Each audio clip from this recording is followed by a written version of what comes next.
Well, thank you for joining us. My name's Jane Moore, and I'm with the Martinez Oral History Project. We're here today with Dale Christiansen, who served in the Korean War. Yes. And we're at your daughter Corinne's house in Martinez, California. Thank you so much for joining us.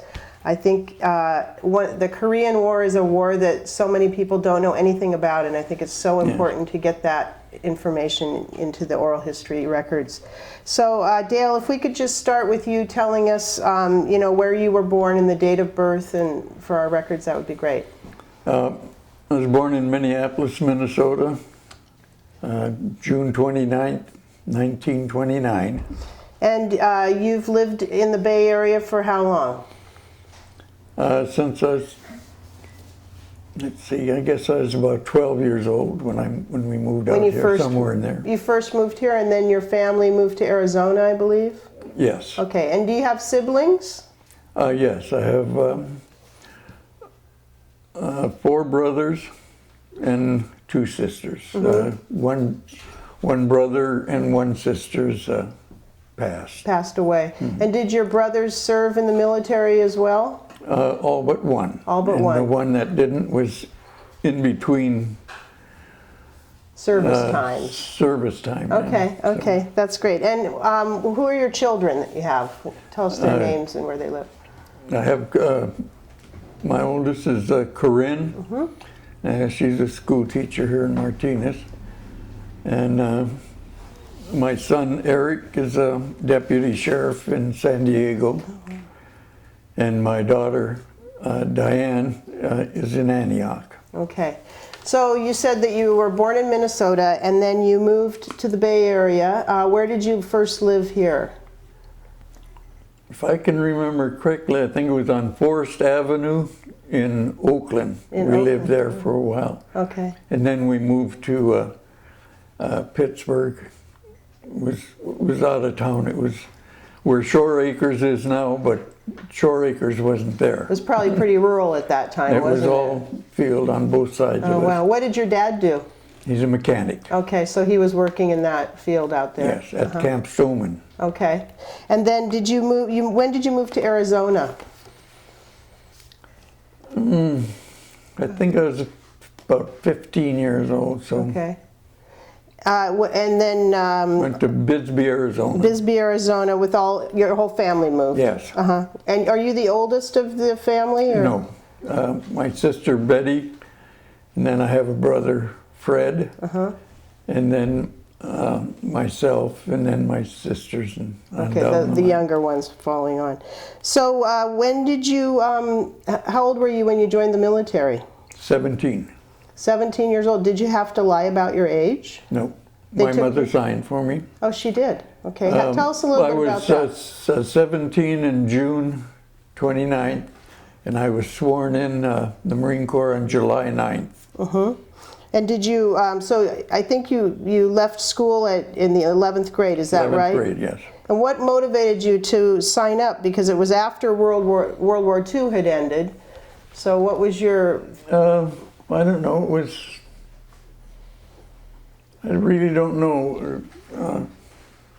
I guess it was just the adventure or something, and it was in between. It was right after the war, so I guess everyone was still patriotic and so on. So. And did you go by yourself to the recruiting office, or?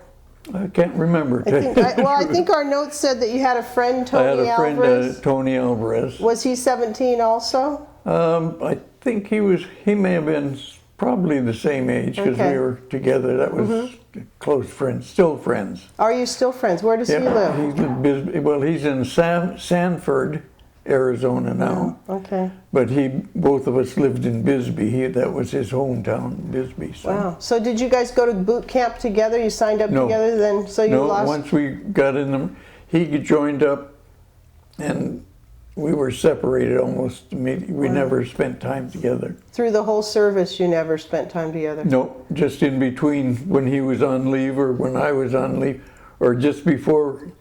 When we both got called back, we were at Camp Pendleton. I don't know how long, maybe a month. You found each And then other he again? I went to Korea and he went to Kwajalein, I think. Oh, wow, that's funny.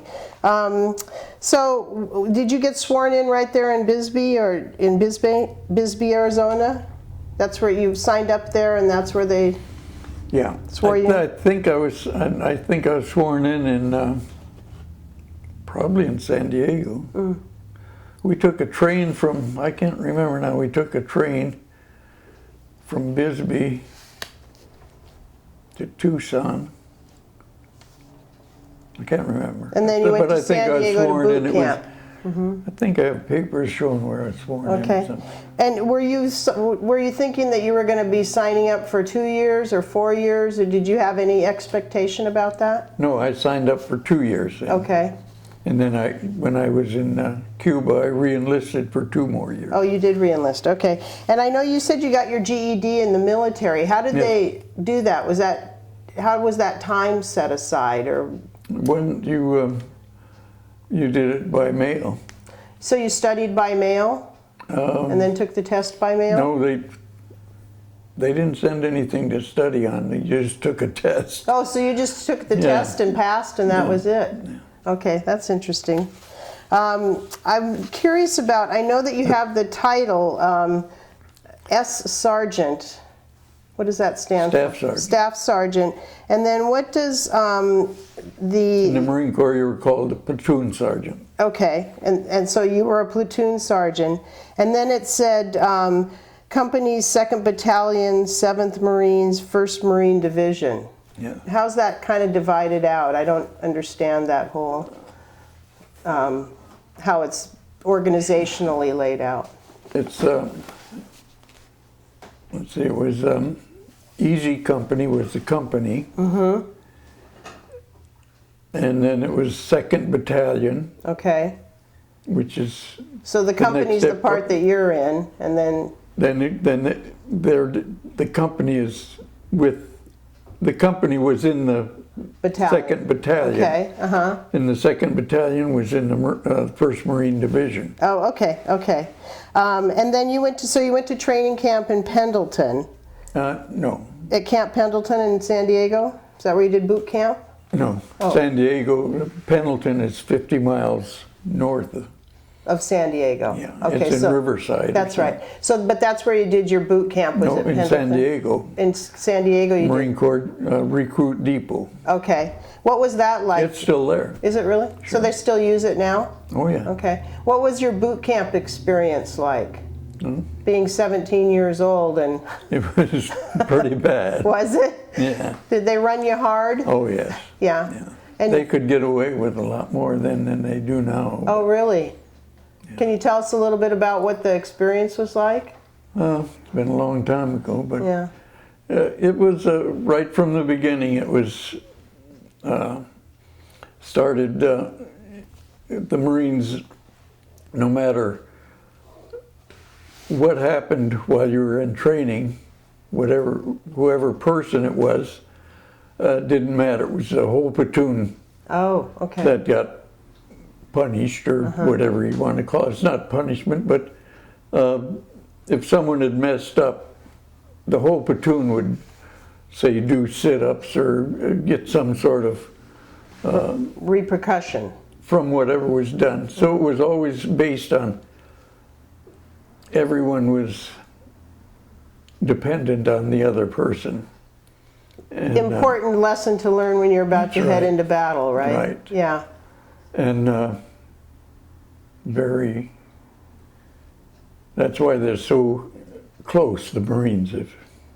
Well, I guess that's the whole thought that they were trying to create, that no yeah. one would Yeah. create a situation that would be difficult for everybody else. Did you make some close friends during that yeah. period? During the period, but you lose them as you move on. So even though you're in that easy company, you're not going to necessarily move on with those people? Well, Easy Company was after. When afterwards, when you're a okay. recruit, you're just nothing. You're just a recruit. So So everybody's recruited together, and then they divided you up? then you're transferred to different outfits from there. And then from there, did you go? Is that when you went to Guantanamo Bay in Yes. Cuba? So what was? Well, I went in between. I went to, didn't serve as much time. Like I was at Mare Island for a while, Oh, okay. and then to Norfolk, Virginia, and then from Norfolk we got on. I can't remember the ship there, and we went to Cuba. And what? So what did you do in Cuba? What was your role there? Guantanamo Bay was, we protected Guantanamo Bay, had all our water and everything, but that was the base, Yes. the Marine base there. Yeah. And so Or what? Navy base where the ships came in and so on. So it was the Navy and the Marines together at Guantanamo Bay. Well, it's a Navy base, but the Marines usually, in any of them, were the guards on all the bases. So was it? So that's what primarily you were one of the. You were obviously you were a Marine, so primarily you were one of the people protecting the base. Yes, and then we had our Marine barracks, and there we had the guard company, and we had three what they called outposts. There was outpost 1, 2, and then Leeward Point was an outpost that was at the airport. Was Leeward Point. That was the airport there in Guantanamo. The other outposts were, one was close into the main base, and then the other was maybe 7 or 8 miles out, and we'd live in these cabins. There'd be maybe 5 or 6 Marines, and what we'd do is ride the water supply, to keep the water, make sure nothing was damaged in it. The drinking water supply. The drinking water and the water for the whole base. Oh, okay. And we'd stay there and patrol it on mules or horseback. Oh, really? And that was a good duty because Yeah, you were I bet. away from the base Yeah. and you had your own You had place there. own time schedule, and you were with a smaller group of guys. Is that where you were usually? Is that pretty much what you did? Well, most then of the time? I was there for quite a while, and then I transferred to, we had a boat shed. We took all the Marines to Cuba for Liberty. We'd land at Caminero was the town that we'd take. We had, let me start from beginning. Sure. The boat shed was about 3 miles from the main base, and there were 5 of us there. The corporal that was in charge, and maybe four of us others, and we had a sailboat, for recreation, and some catboats, and then we had a captain's gig, which we brought when the colonel was there on the base. When the big ships come in to Guantanamo Bay, we'd transport the colonel out to the ships, Right. so he could get on there. And then we had a 50-foot launch that had the motor in the middle of the boat. When we had the coxswain would be at the back of the boat, and we did everything by bells. We had the man in the middle was the one that did the shifting and so on, and he did it by signal here. It's hard to explain. Anyhow, then we had one LCM. What was that? That's one of the old landing barges. Oh, where the front came down. Yeah, only the front didn't come down on okay. this one anymore. And we'd take the Marines over on that to for Liberty. They'd go over at at 7 and come back at night. Then we'd pick them up. You'd take them back. Where'd they spend their hours of liberty? Where? At Caminero. Okay. And then sometime from Caminero, if you had a weekend, you could take the train from Caminero to Guantanamo City. Okay. And it was like a little Tooleyville trawler. And that was and I worked the boat shed there for. It must have been nice too. Yeah, that was not bad there. That was, So that was 2 years you were in Guantanamo? yeah, maybe a little more. And that's when you re-enlisted also, right? Yeah. That sounds, that's a whole different experience that I don't think anybody's ever heard of. We all know about Guantanamo Bay now. It has a whole different kind of a profile in the modern world, but that's interesting. So when you left Guantanamo, what happened after that? Did you stay in the service? Because that's 4 years. No, I left Guantanamo on, let's see, in 1949 or somewhere in there. Anyhow, then went to Quantico, Virginia. Oh, okay. And that's our Marine headquarters. Oh, okay. And I was at the Marine Commandant's office there at Quantico. And then worked the headquarters in the offices there. So you had an office job. Yeah. And then I was discharged in 1950. And I knew at that time, when you did get discharged, you can sign up for either just get a discharge and you're out of the Marine Corps, or you can sign up so that you're still in the reserves. Right. So, and I knew I was going to get called back. For Korea. Oh, yeah. Had Korea started at that point? Oh, yeah. They started in June of 1950. No, right? they started in, let's see, I think I wish I knew, give you the dates. I think I read somewhere it was June 25th, but it was probably you're probably right. brewing before that, I'm sure. Well, you're probably right. I wasn't sure when it started, but I got out in in July, and signed up, and then I was called back in September. So you signed up as a reserve? You sign up when you get discharged. Right. And I was called back in September. I think it was 2 months or something after. Not much.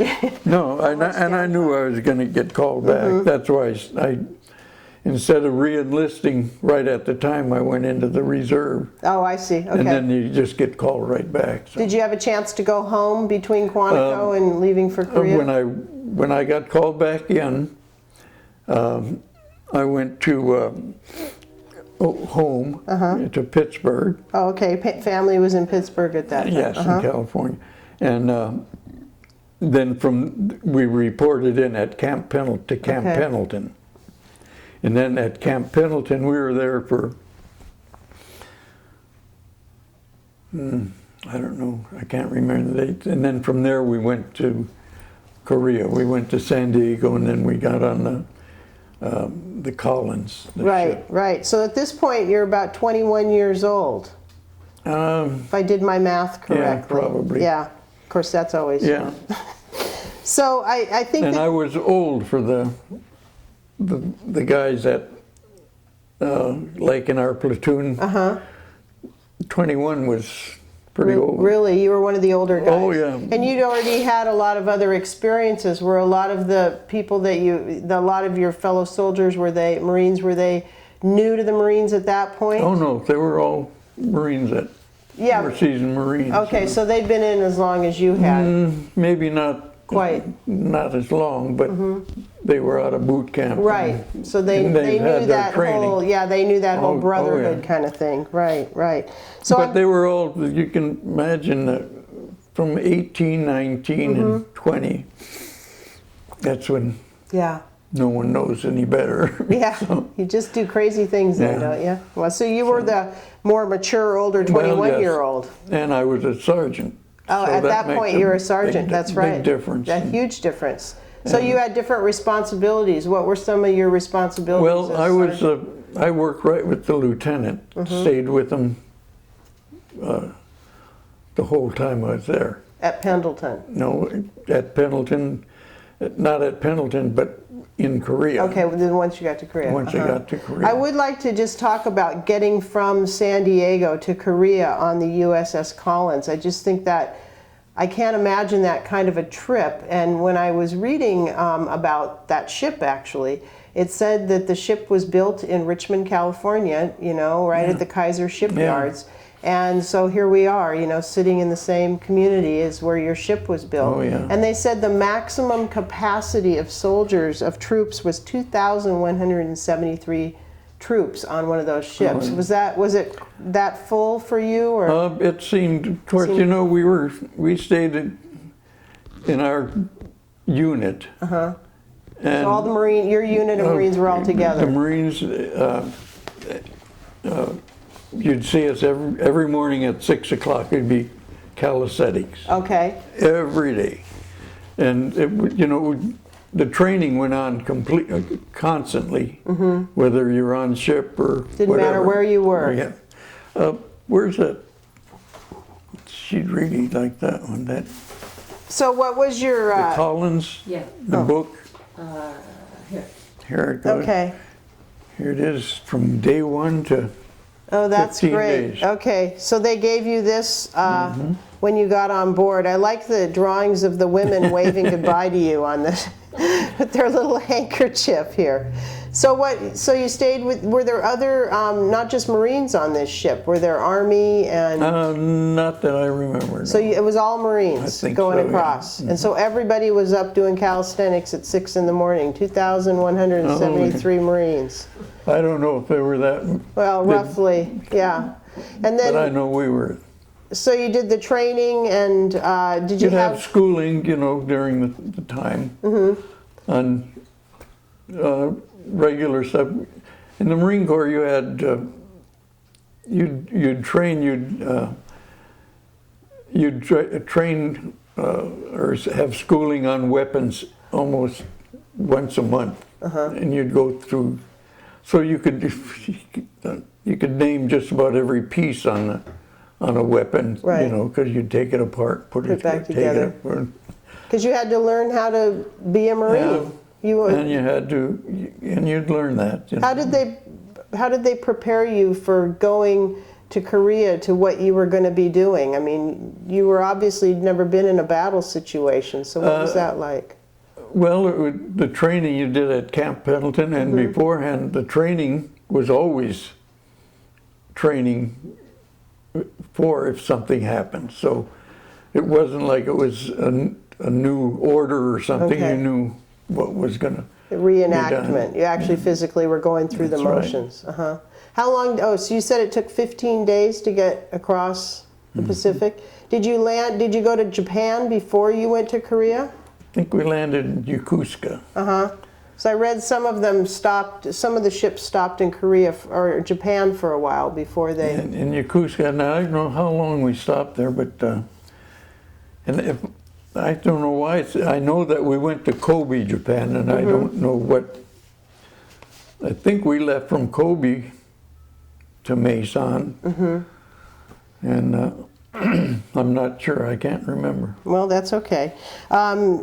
And I think you told us that you had Thanksgiving dinner on the ship, so it was Yeah. during that time period. There's a menu. Yeah, that must. What was that? Did they give you that day off at least? Oh yeah. Okay, yeah. that was awfully civil of them.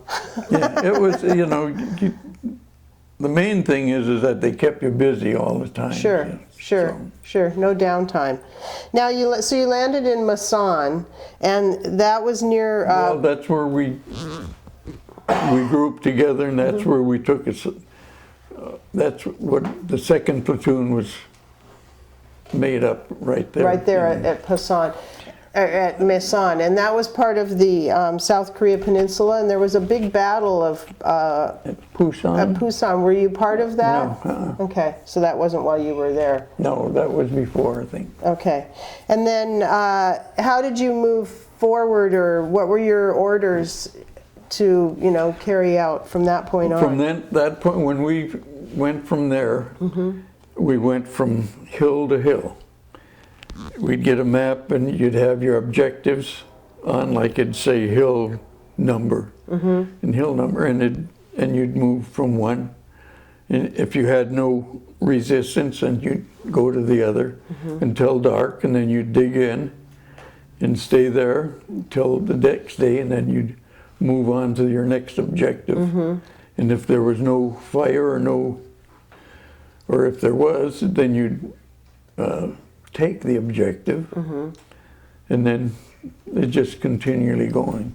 And then at one point, I can't remember where we were, but we got the first time that, and the only time that we got on trucks, and we were transported to Wanju. And at Wanju, there was a base, or some sort of a base. And this is something, this is, at Wanju, they had a tent, big tent set up with showers. And you'd go in from this side and take your clothes off, put them here in the stack, then you'd take your shower, and on the other side you get new clothes, and you'd go out. That's... What a processing. Yeah. Yeah. And then from there, from Wanju, then we continued objective to objective. So this is what time of year? Middle of winter or early winter? This is March, January, February. How were you outfitted? What kind of clothes did they give you? Because it's So we had Korea our regular clothes, and then we had a big overcoat down. really nice, down? Yeah. Wow. And our sleeping bags were 4-pound down sleeping bags.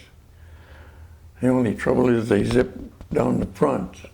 You know, they didn't zip on the sides, like a mummy bag. And then we had a pack board, what they call. And the pack board then was just a board with a little steel tray at the bottom, and you'd and had hooks on the side, and you'd put all your stuff in a waterproof bag, and then you just strap it around. strap them on the pack board. And you carried that on your back? Everything you had, you carried. Wow. Yeah. So that was just a piece of board on your back, and you were... It was a pack board, but it was real comfortable. Was it? Really, really nice. Good. And the only thing is, when you had your food, it was heavy. The sea rations, they were... Yeah. They were in heavy cans, weren't they? Yeah. They were packed in little boxes. How many Marines were in your platoon that you were sergeant, staff sergeant over? Let's see, there's around 40. 40 to a platoon. Yeah, it's because there's the squads. A platoon is made up of 3 squads plus a machine gun squad. Okay. And they had, and in the squad is 3 what they call fire teams. That's on each. There's how do I explain this? There's 3 squads, and the fire teams there'd be 4 in each fire team, so that gives you 12 to the squad there. And there were 3 of them, and then plus the rifle. But the fire teams are made up of a rifleman, a BAR man, a BAR assistant, which was also a rifleman, and another man that was a rifleman, plus he carried ammunition too. What's the BAR? A Browning automatic rifle. Oh, okay. And that was a rifle that had a tripod on the front. Okay. And it was a larger 30 caliber, but you'd set those, it was fully automatic. Most like a M1, they say it's automatic, it's a semi-automatic. You had to pull the trigger each time you fired, which was semi-automatic. Okay. A fully automatic, you pull the trigger once and it da-da-da-da. Oh, okay. All right. So you had one Marine holding that, and the other one No, they just set it. It just sat there. You just prop it up, and then you get back. Get out of the way. The BAR man would do that. Right. And then the other rifleman, or that was with the BAR man, he also was a rifleman, but he stayed close because he carried some of the ammunition. The ammunition for the BAR was 20 rounds in a magazine. Oh, was that, yeah, in the rectangular? Not just a short one. Okay. It weighed a pound. And they'd carried it in their belts, and then it didn't take long, two To go bursts, through, and that right, was, sure. and then you'd change magazines. Reload it, yeah, yeah. So that was the makeup of the squad of 40. That was how many? Yeah. And the machine gun, sometimes they were attached to your squad. There'd be a machine gunner and his assistant and so on. And that was odd. The way it worked, the machine gunner carried the tripod first. See, they're detached. On the BAR, the tripod is right on it. The machine gunner, the guy that's the shooter, carries the tripod.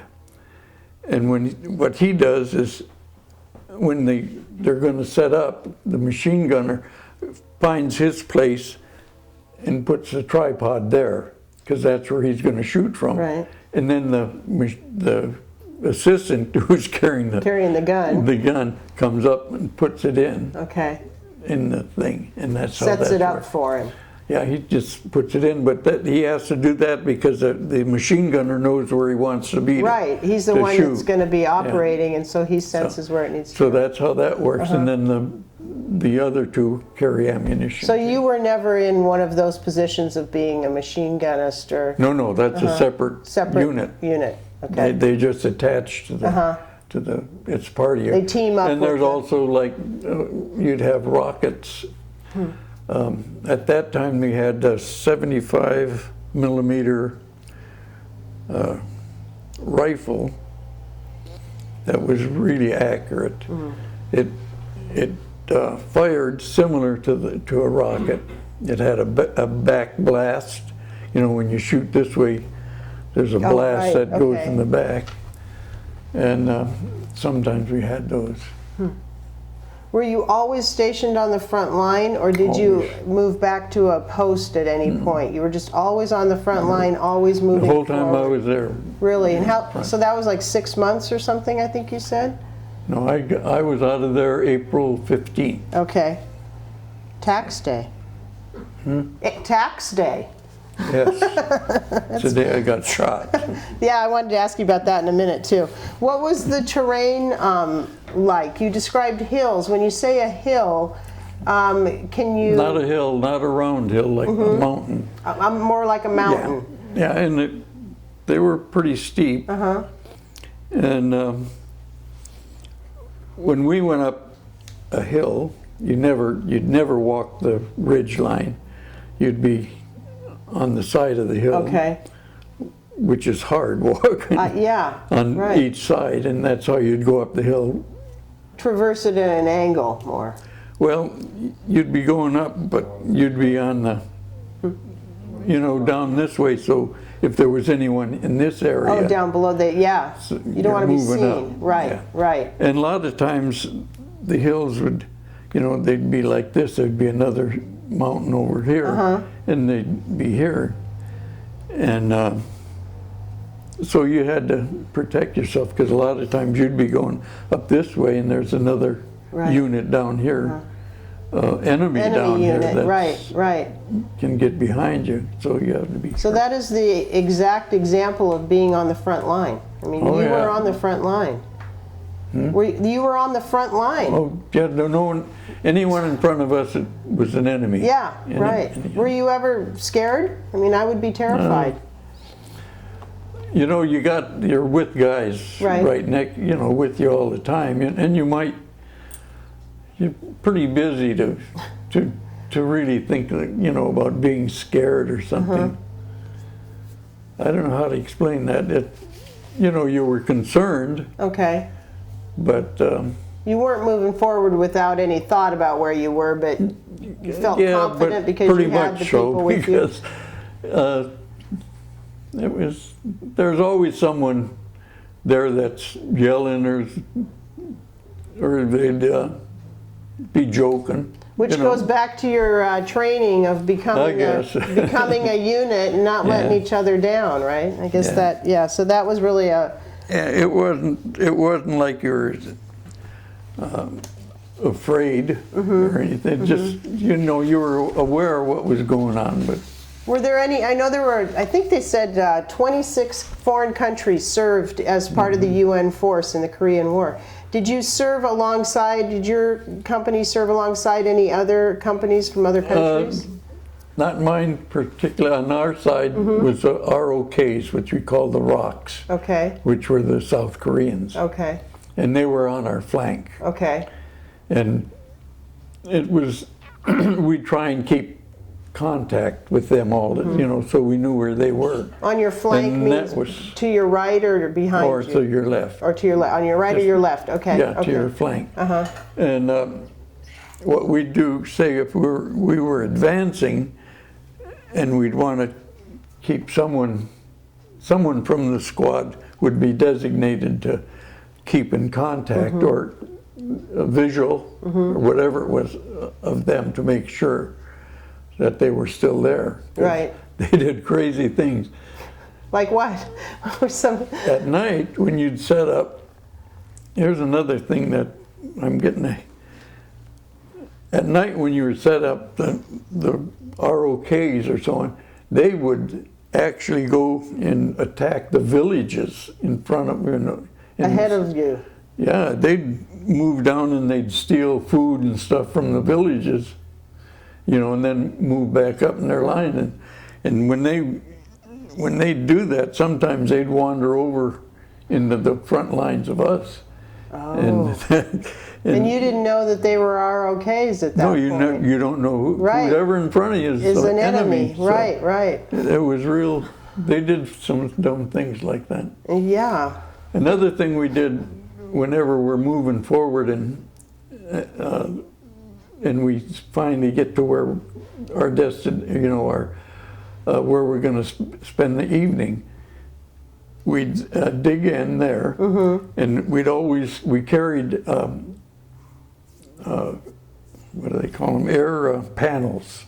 What are those? Air panels? Well, they're colored panels, and each day we'd have a code, and we'd set the panels out. They were plastic, big panels this wide and long, and it showed our front lines to the airplanes. Oh, okay. So the airplanes knew where our front lines were. So when we called in an attack, they would know that they would be shooting Go to the other side. on the other side. Right.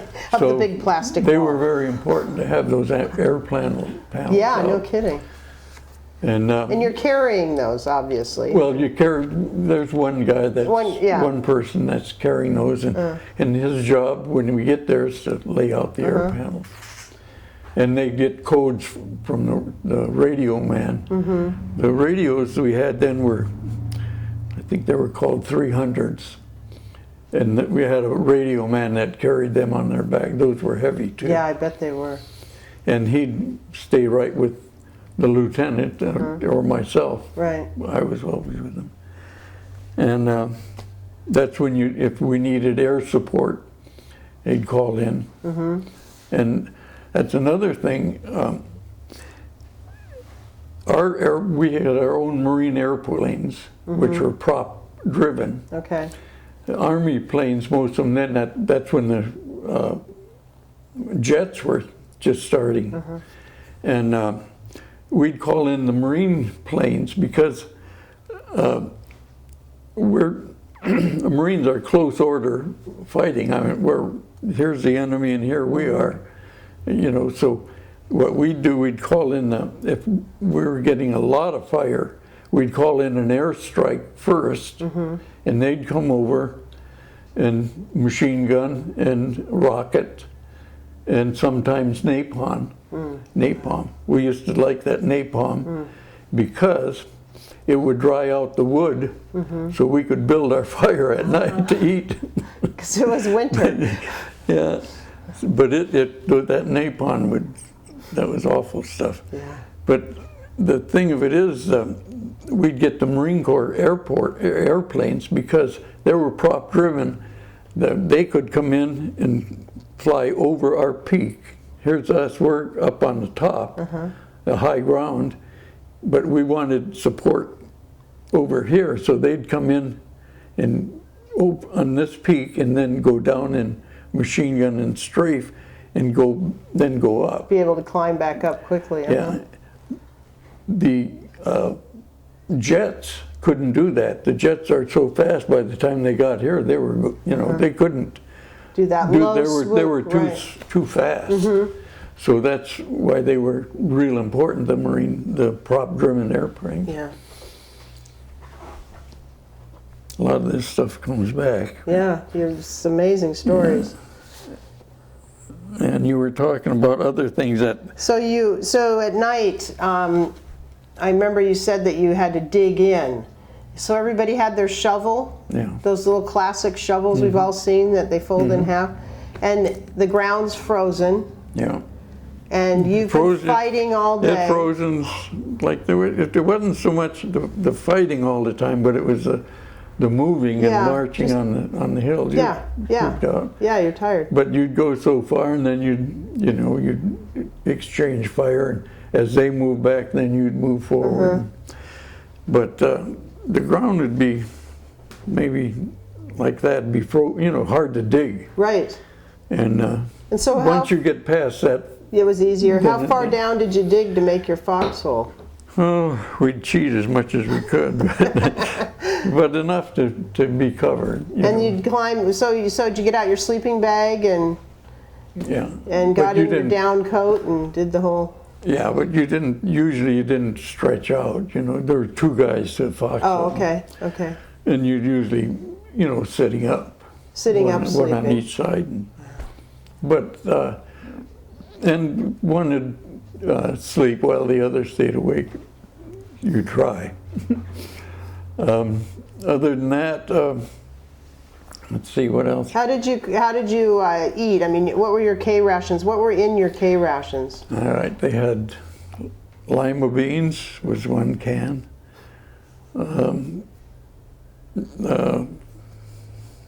Sausage. What kind of sausage? Oh, and beans.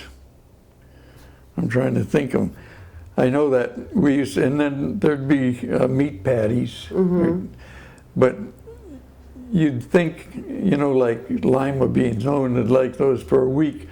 You'd eat something else, and then you'd get tired of that, and then pretty soon you'd like the lima beans, and you'd eat those for, Right. So you'd trade off. But when you set up, a lot of times, you'd share. In other words, if you had lima beans and I had beans and someone else, we'd take our helmets off, and you'd take the liners out, and you'd put all of it in the helmet. Okay. Was it already heated at that point? No. Okay. Then you put the helmet in the fire. Oh. And you'd share making stew in your helmet. Yeah, and you'd share it with whoever donated the thing.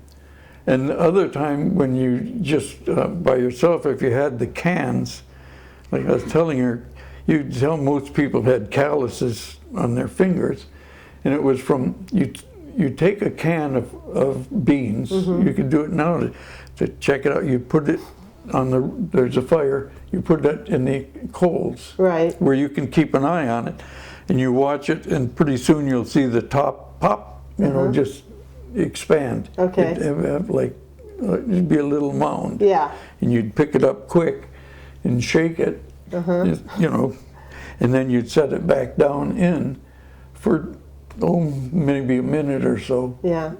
So it wouldn't blow up.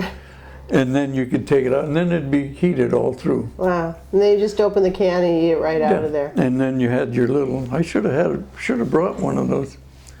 I was going to show you the little thing you had for opening cans.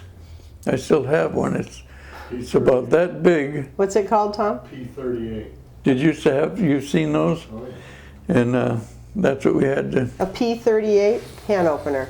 Yeah. I think Deb had a question about your food. Well, it wasn't about the food so much, but it was about the fires. I mean, was there ever a danger? So at night, you're heating up your food, there's a fire. No, we didn't when the sun went down, there was nothing. Okay, so This was always in the evening. If it got too dark, you Couldn't make a fire. no, or Okay. light a cigarette, or light a cigarette. Oh, no and you'd be cigarettes or- surprised at night if someone moved. I could tell the sound of a canteen hitting a bayonet on a cartridge belt. Sounds like that, you could recognize what they were after a while. So you had to be absolutely quiet, Yeah, and you could have no visual, not even a cigarette, glow of a cigarette. no, so the guys would get in their sleeping bags and cheat, but that was it. So you fought long enough during the day to where you could estimate that you still had enough time to maybe get settled and dig your foxholes and get your food and. Well, it wasn't planned that way. If it Right. happened that way, it was fine. If Yeah. it didn't, you just ate Out of cold luck. food. You ate cold food, Yeah. right? It right. wasn't, sometimes you got, and I can remember once we were at the same destination for 2 days, and they brought from the trucks down below, way back, they had brought a loaf of bread for each of, they had them, put them in sleeping bags, loaves of bread, and brought them up to the front What lines. a and gave treat. yeah, oh yeah, Oh my gosh! fresh bread. Yeah, that must have been amazing. But yeah, there was times that was. So every day you're going through this whole routine, and I know you said it was cold and You got, but you had, the clothes you had was fine. The only time it was cold was when you weren't moving. moving. And matter of fact, most of the time you never wore that big coat. Oh, okay. That but you had it on your back. Yeah, it'd be hard to move around with that. Yeah, and unless you were stationary, then you could, it'd be fine. Or if you were in a foxhole or something. And how many changes of socks did you have? That'd be important walking in those boots. Yeah, You'd want to have. you'd have. I can't remember, but mainly you had. I can't remember having too many. I know that you had enough where you had 2 under your arms all the time. You just kept them under your arms to. Because you change every night. Okay. So, Yeah. And it worked out pretty good. They dry out. Oh yeah, fast. Yeah, you'd have to be really diligent about that because your Oh feet. yeah, if because your your feet, frostbite, that was. did a And lot while of- you're moving, you don't get frostbite, but because you're moving, unless your feet are wet and so on. But they had they called them shoe packs. In Minnesota, we called them just rubber boots, but they're just regular rubber boots with a felt pad in them. And you'd take that pad out when you could to just air it out and so on. Well, I know, forgive me and tell me if you don't want to talk about this, but I'd like you to describe to us about when you got shot, because you're on the Okay. front line and you're moving forward, Yeah. and I can't imagine what that was like. We were on the front line. People on both, on sides of me. I was On your flanks, right? yeah, and I was in the middle there somewhere, and I was. Matter of fact, I was behind, kind of a little rock, and I can remember this plainly because most of the time I shot left-handed, Okay. and. Were you left-handed? Are you? No. Okay. But I shot because I did 2 things left hand. I shot and I could play pool. Left hand, I don't know why. But that's the only thing. And but in the Marine Corps you learn right-handed to shoot because Okay. everything's done on that.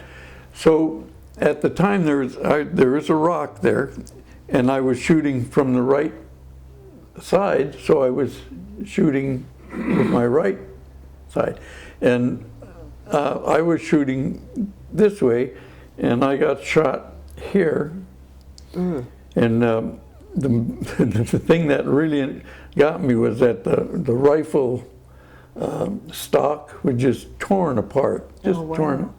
But and it felt like someone hit you on the shoulder with a bat. That was the pain. That was the amount of the pain. And Did you know you'd been shot, or oh was yeah, it yeah, okay? yeah. I knew that right away. How far away from the enemy were you at that point? Well, I don't know. I was shooting back, so it was maybe 100 yards. Or Okay. maybe. And the corpsman came up right away, and I think I'd already given myself a shot Of of morphine okay.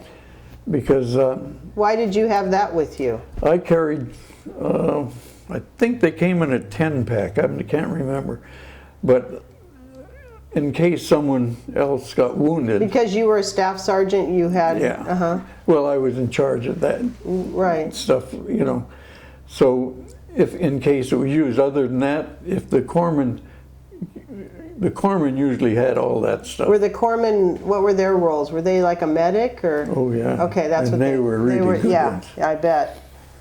They trained with the Marines and everything. Okay, so they weren't corpsmen, weren't Marines, but they were They were separate. Navy. They were Navy, and they traveled with each. With the Marines, yeah.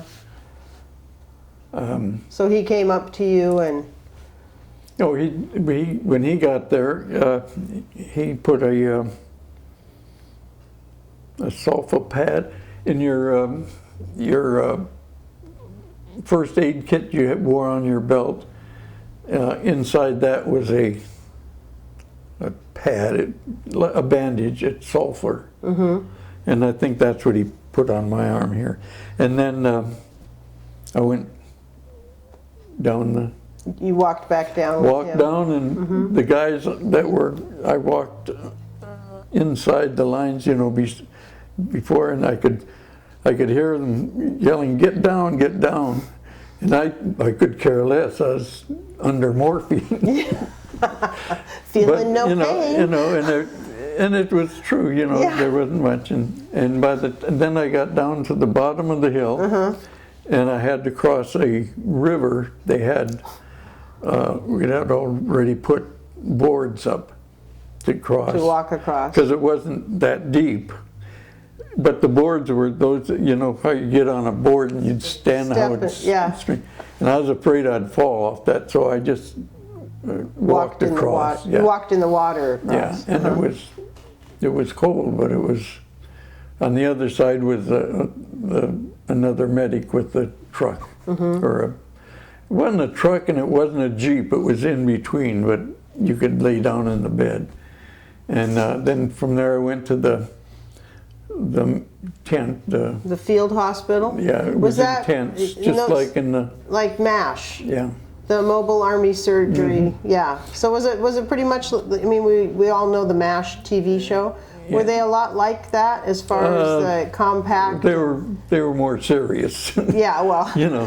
not quite as glamorous, I mean, it but was the same like style. like a hospital, and they were busy. Yeah, I bet. And so I got there, and they did what they called debriding. What's that? I don't know. I think it's just they just swabbed it out so they wouldn't Cleaned it get any infections, and then they put a cast Okay. on.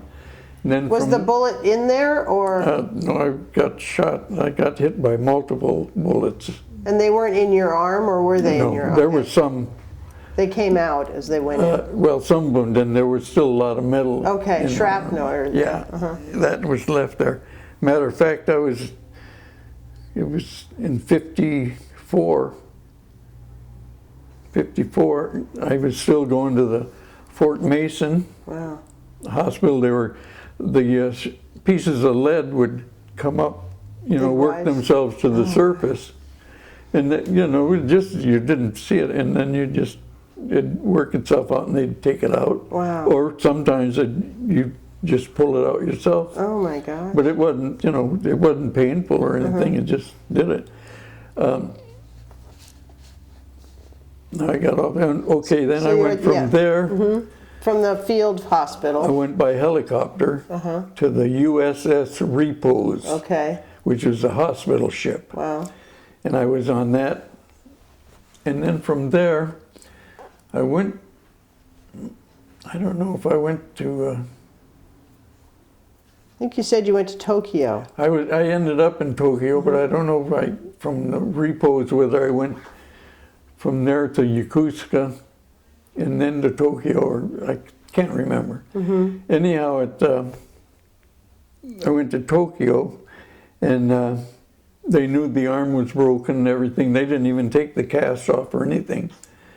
They just sent me on from there to Tripler.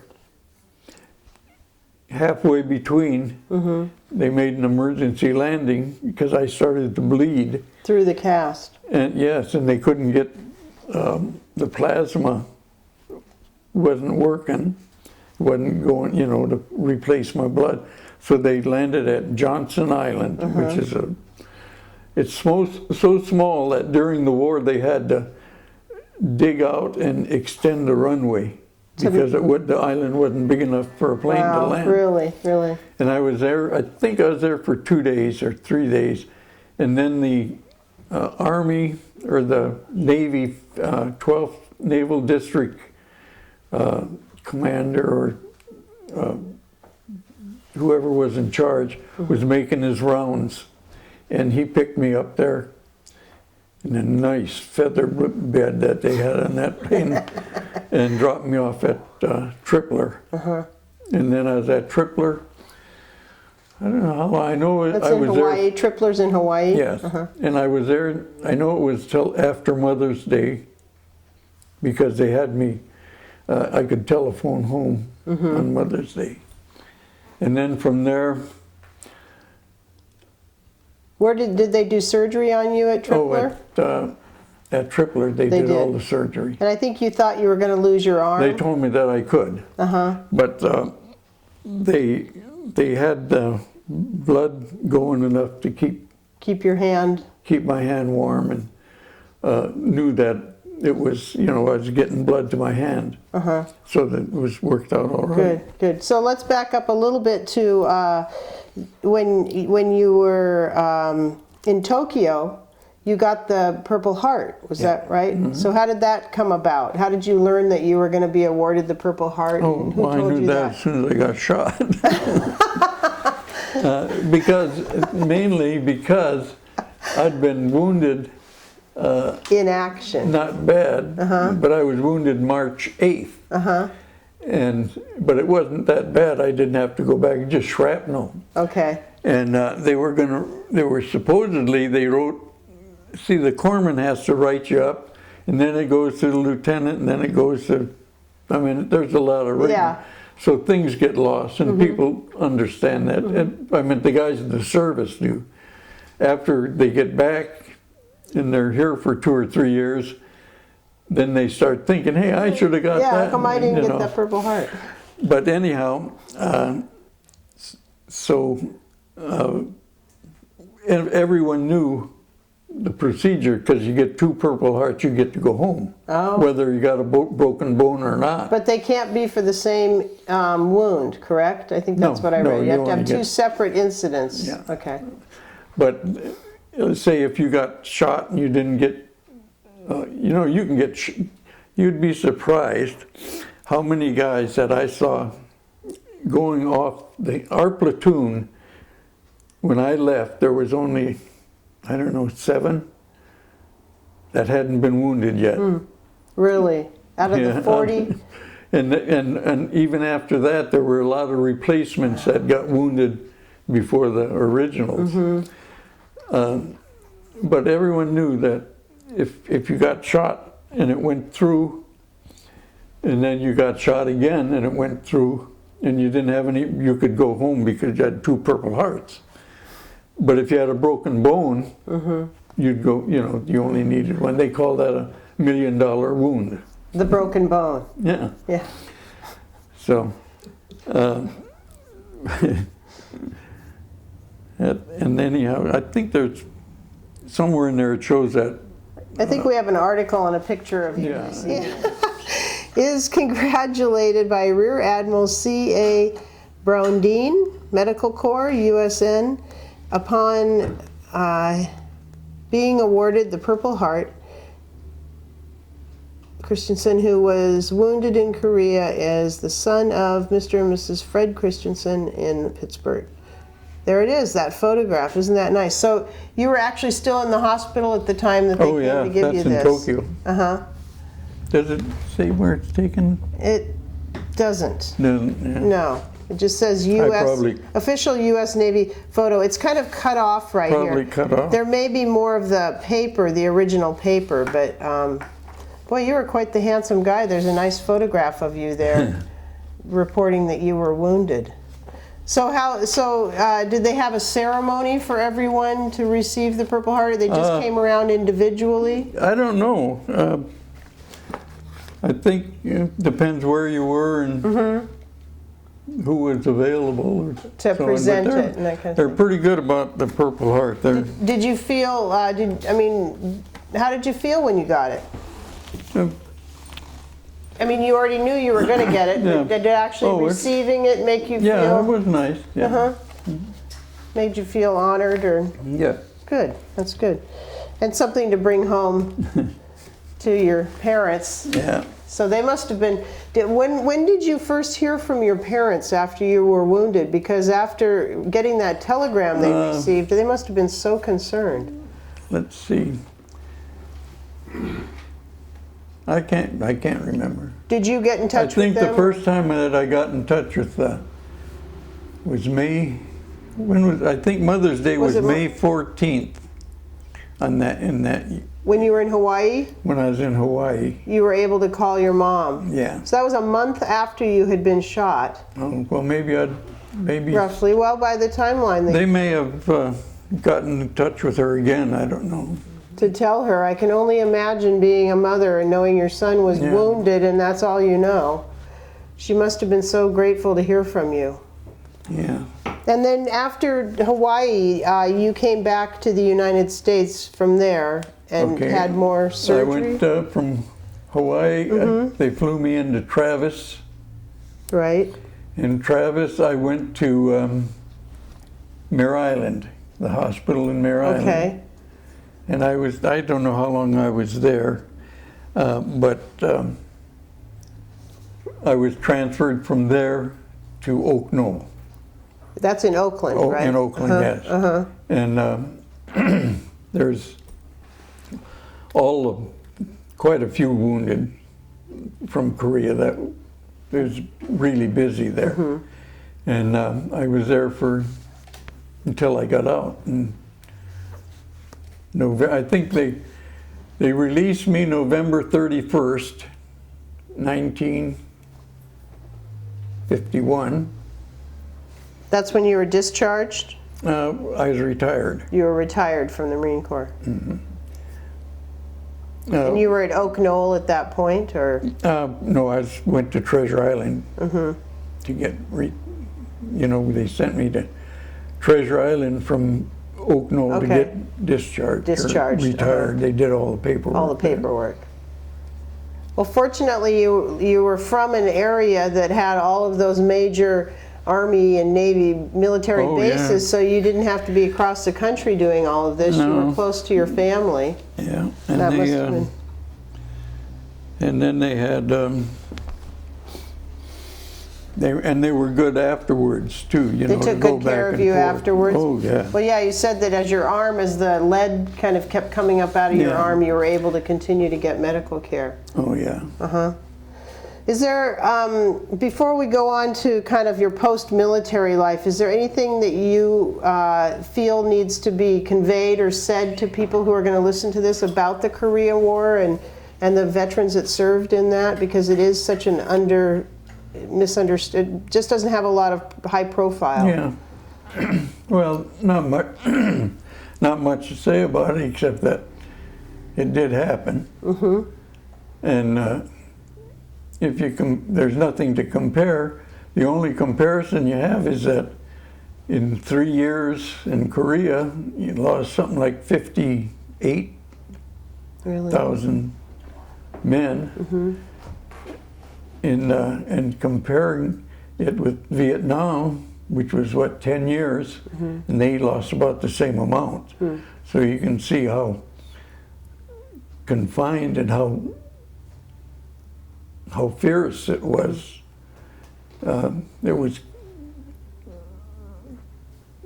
wasn't. I don't know how to explain that. The type of warfare was different. That it like in Vietnam, which was I would have rather been in Korea, knowing that who I was fighting was right in front of me, Right. than going through the Vietnam where you know, was hit and miss, and You didn't know. so, and like it is right now in Afghanistan. It's altogether different type, so. Yeah, yeah. But that's the only difference. It's still shooting. Yeah, still killing. Yeah. So. It's still one man's shooting at, or one person shooting at another. Yeah, yeah. And it's the thing that bothers me when you think back of it, that there were ways that could have been ended even sooner than that, and the same with the fighting that going on now. They're holding back on weapons and holding back on the way they fight and just prolonging it when they've got equipment right now that could wipe out that whole thing right now and be over. So. Did it change the way that you feel, having served in Korea, did it change the way that maybe you feel about war or about conflict? Or, I mean, you joined it, as you said, at a time when it was partially for the adventure and it was after World War II. But you obviously saw a lot being on the front lines there. Yeah, it hasn't changed my opinion, or I think if there's a reason for a war, which there may be many reasons that we don't know about that on all of these conflicts, because things happen that I know that we didn't know about everything. You know, it was done on different levels. So, but if there's a war endangering our country, then so be it. Then it's a fighting time. So. So after the war, you came back and you settled here. And how did you meet your wife? I think that's always important in someone's life. I was on a ski trip, and we met and she was on the same trip with someone else. You know, it was all as a group. We didn't go up as dates or anything. And we met at Soda Springs in. We after I met her there, then we dated for a while. I called her when I got back home. She was working for the college district. Oh, okay. In that little office, that's a historical office now downtown. Oh, right downtown. Yeah. And she was born and raised in Martinez, right? Yeah. Okay. And we dated there and got married, and I think we dated for about 6 months, which is, at that time, was normal. So, and we got married then. We've been married for a long time. I think it's pretty close to 60 years. Isn't that amazing? So. That's wonderful. That's wonderful. And you moved to Martinez. Well, now you're moving back to Martinez. Yeah. It's her hometown. Her hometown. So that must make Barbara kind of happy. Does, does Barbara have family that's still in Martinez? No, her mother and dad passed away. They lived on, I forget the name of the street. It's out in the country there. But she was born in town here. Oh, right downtown? In their home, or? Yeah, he built a couple houses, I think. Built this one, and So she knows Martinez good. Yes, And she she- graduated from Alhambra. Uh-huh. And that was something then her daughter, Corinne, Nice. now teaches Right. at Alhambra. Of course, she got a different type program now. Right. so. She has a wonderful program going on with the New Leaf Yeah, Academy. she started the same program at Concord, and it really went over good. I didn't know that. Corinne did? Yeah. Oh, I didn't know that. Yeah, it's a great program that offers students a whole nother way to learn, and they really excel. It's just wonderful. Did anyone else have any questions that you wanted to ask Dale, or? I'm thinking, I mean, you've sort of answered this, Dale, I mean, about any lasting effects, you know, I mean, a lot of soldiers suffer from PTSD or, you know, when they come back from the war, and sometimes it lingers, and it seems like that maybe bypassed you, or... No, it didn't affect me. There's a lot of them that, I have a friend now that, from Vietnam, that has the Agent Orange stuff and all that, but I'd never had any. You weren't like- affected by the napalm or anything that No. was going on around you? No. You said at the very beginning that you were still friends with your friend Tony. Yeah. So- Matter of fact, I talked to him last week. Really? Where does he live again? Bisbee, well, he lives in Sanford now. Okay, so he's in Arizona. He worked in Bisbee at the Copper Queen mines, Oh. which are a big site now. It's a deep, deep copper mine. And he was underground. He would, 40 years, he worked underground.